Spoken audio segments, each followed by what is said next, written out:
Mikasa Ackerman is a quiet and deeply loyal woman whose entire life is shaped by trauma and emotional attachment. After losing her parents and being saved by Eren, she forms an unbreakable bond with him that becomes the center of her identity, so when making it difficult for her to imagine a future that does not revolve around him. Given how her identity and emotional world are tied to Eren, the question then arises, who does Mikasa marry after Eren dies at the end?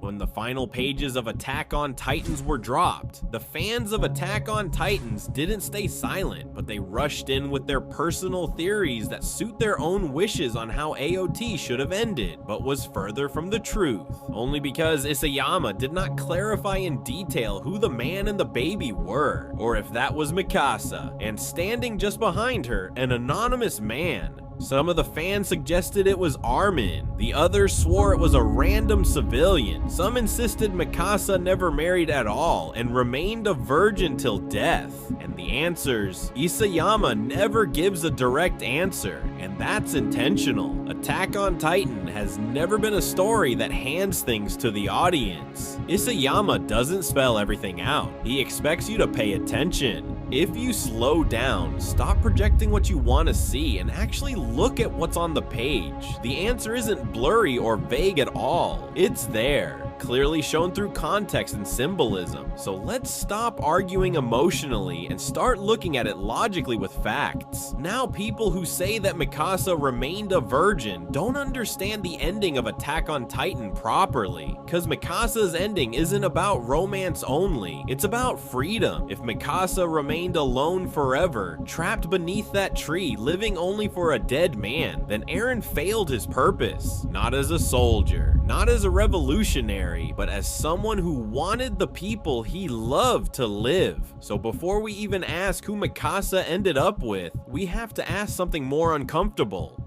Was Mikasa allowed to choose the life she wanted? Before I answer that, let's talk about Mikasa and Ymir.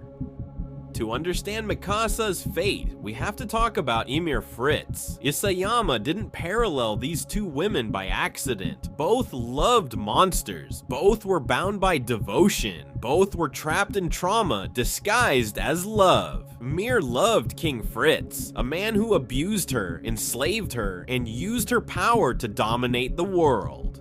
Mikasa loved Eren, a man who would eventually destroy the world to protect the people he loved. The difference, Mikasa let go. She did the one thing Ymir never could. She killed the person she loved most for the sake of humanity. That single act shattered a 2,000-year curse. And that matters because Mikasa's role in the story is not to remain chained to suffering. It is to break it. So ask yourself, would a character written to represent and inspire liberation be condemned to eternal grief? Let's return to the image that started everything. Mikasa kneels at Eren's grave, a child in her arms, and behind her, man. Notice where he stands, not beside her, not ahead of her, not interrupting her grief, behind her. That single choice eliminates half the theories immediately. This man is not replacing Eren, he is supporting Mikasa while she mourns him.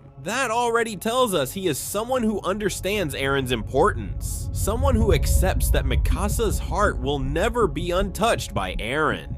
A random civilian wouldn't tolerate that. Only Jean would, but first let me prove it. Let's explore the fan theories and see which ones hold up.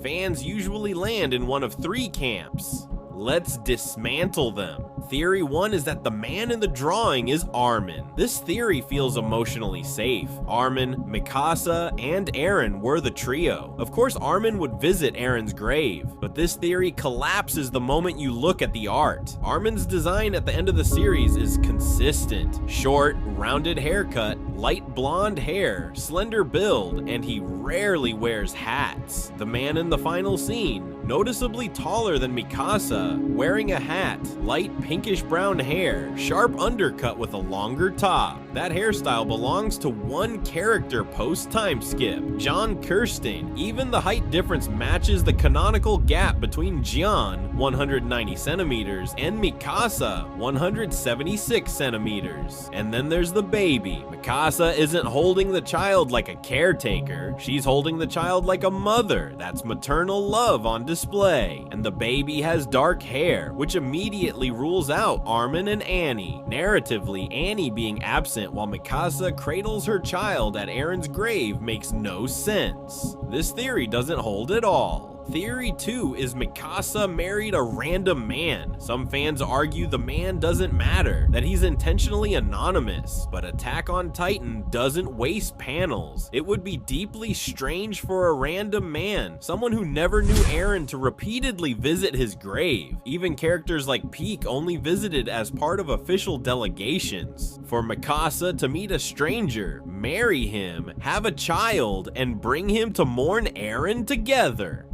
That doesn't align with the emotional logic of the story. I mean, think about it. Whoever this man is, he knew Eren, which leaves only one remaining option for us.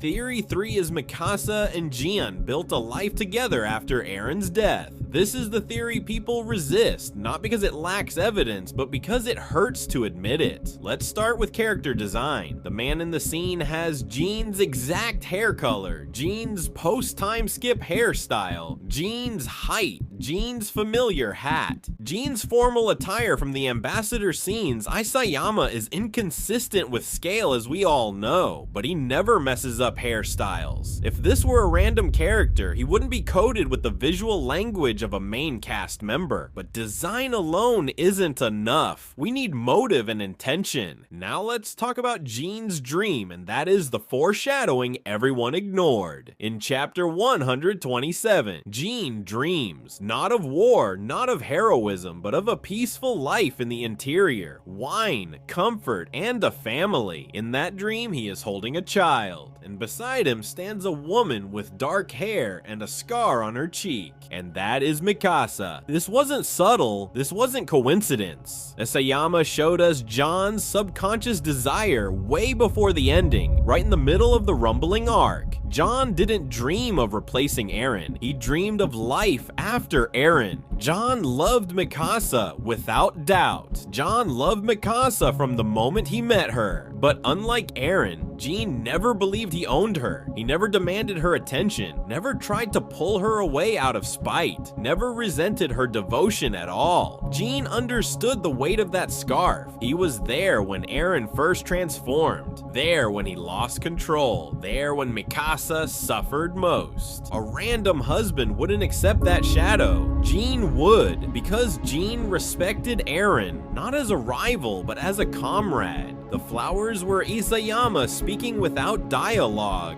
Isayama uses flowers when characters can't speak. In the extra pages, 4 roses are laid at the grave. In Hanakotoba, 4 roses can mean nothing will come between us, but they can also mean devotion that survives death. That message is doing 2 things at once. It tells us Mikasa never forgot about Eren, and it tells us the man beside her allowed her not to forget. Jean doesn't force Mikasa to forget about Eren.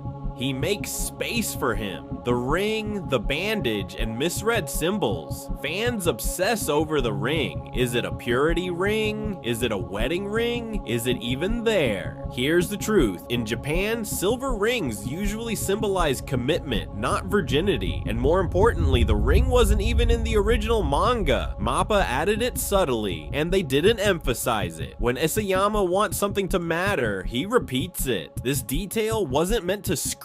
It was meant to whisper an idea to us. In the manga, we first see Mikasa laying 4 roses at Eren's grave. 4 roses convey nothing will come between us. Later, we see a single rose in Mikasa's hand about to be laid at his grave, but her arm is held by another person in the picture holding her wrist. Personally, I believe it could be from her burial next to Eren, as the next picture shows her deathbed, and someone who knows how much Eren means to her does it for her. A single rose symbolizes one and only love. On her deathbed itself, she didn't hold any flowers in the manga, nor is there a ring, but she's bedded on roses and lilies. White lilies stand for purity and rebirth. If Mikasa stayed alone forever, crying under that tree until death, then Eren failed. Eren didn't destroy the world so Mikasa could remain trapped in grief. He did it so she could live. His breakdown in paths, I don't want her to find another guy, was the fear of a boy. His actions were the will of a man who wanted her free by choosing Jean, a man who is alive, grounded, and human. Mikasa breaks the cycle. She loves Eren, but she chooses life. Jean represents the future. Eren represents the past.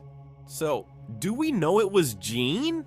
We don't get a wedding scene, we don't get a confirmation at all, but we have the hair, the height, the dream, the positioning, the flowers, the themes, and most importantly, we have Mikasa doing what she was always meant to do, breaking free. So now I'll ask you finally, did Mikasa betray Eren by moving on, or did she honor him by choosing the life he died to give her? Let me know what you think. Now guys, do not forget to subscribe for more anime content like this. Till next time.